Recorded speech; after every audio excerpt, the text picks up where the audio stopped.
অধ্যাপক ডক্টর মোহাম্মদ ইউনূসের নেতৃত্বাধীন অন্তর্বর্তীকালীন সরকার যদি নিরপেক্ষতা বজায় রাখতে ব্যর্থ হয় তাহলে তাদের অধীনে কোনো নির্বাচন সম্ভব হবে না বলে মন্তব্য করেছেন বিএনপির মহাসচিব মির্জা ফখরুল ইসলাম আলমগীর। বুধবার বিবিসি বাংলার একান্ত সাক্ষাৎকারে মির্জা ফখরুল বলেন, নির্বাচনের আগে সরকারের দায়িত্ব হচ্ছে নিজেকে সম্পূর্ণ নিরপেক্ষ রাখা, কিন্তু সরকারে এমন কাউকে রাখলে যারা নিজেই নতুন রাজনৈতিক দল গঠন করে নির্বাচনে অংশ নিতে চান তাহলে সেটি গ্রহণযোগ্য হবে না। মির্জা ফখরুল মনে করেন, সরকার যদি নিরপেক্ষ থাকে তাহলে যত দ্রুত সম্ভব নির্বাচন আয়োজন করা উচিত। বিএনপি বরাবরই দ্রুত নির্বাচনের পক্ষে বলে উল্লেখ করে তিনি বলেন, গভর্নমেন্ট যদি চায় জুন, জুলাই বা আগস্টের মধ্যেই নির্বাচন করা সম্ভব। তবে কোনো নির্দিষ্ট সময়সীমা না দিয়ে তিনি জানান, সব রাজনৈতিক দল এবং সরকারের মধ্যে সমন্বয় হলে স্বল্পতম সময়ের মধ্যেই নির্বাচন করা যাবে। এদিকে বৃহস্পতিবার জাতীয় প্রেস ক্লাবে 69-এর গণ অভ্যুত্থানে শহীদ আসাদের শাহাদাত বার্ষিকী উপলক্ষে আয়োজিত আলোচনা সভায় বিএনপি মহাসচিব মির্জা ফখরুল বলেন, অন্তর্বর্তী সরকার বেশ কিছু বিষয়ে নিরপেক্ষতা পালন করতে পারছে না। অন্তর্বর্তী সরকার নিরপেক্ষ না থাকলে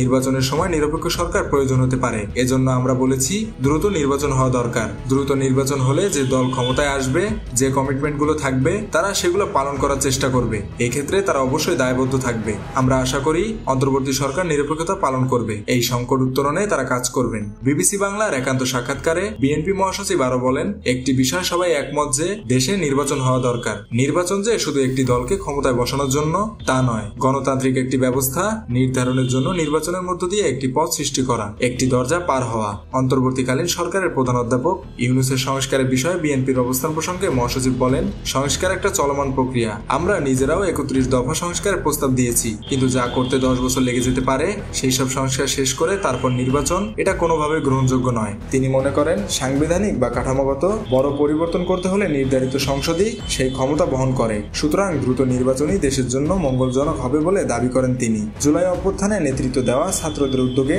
নতুন রাজনৈতিক দল গঠন এবং সরকারের প্রতিনিধি রাখার ইচ্ছার প্রসঙ্গ টেনে মির্জা ফখরুল জানান, যদি তারা মনে করে সরকারের থেকেও নির্বাচনে যাবে সেটি কোনো দলই মেনে নেবে না। বর্তমান অন্তর্বর্তীকালীন সরকারের বিষয়ে বিএনপি কোনো প্রশ্ন নেই, কিন্তু ভবিষ্যতে সরকার গঠন বা সম্প্রসারণের সময় নিরপেক্ষতা নিশ্চিত না হলে সংকট তৈরি হতে পারে।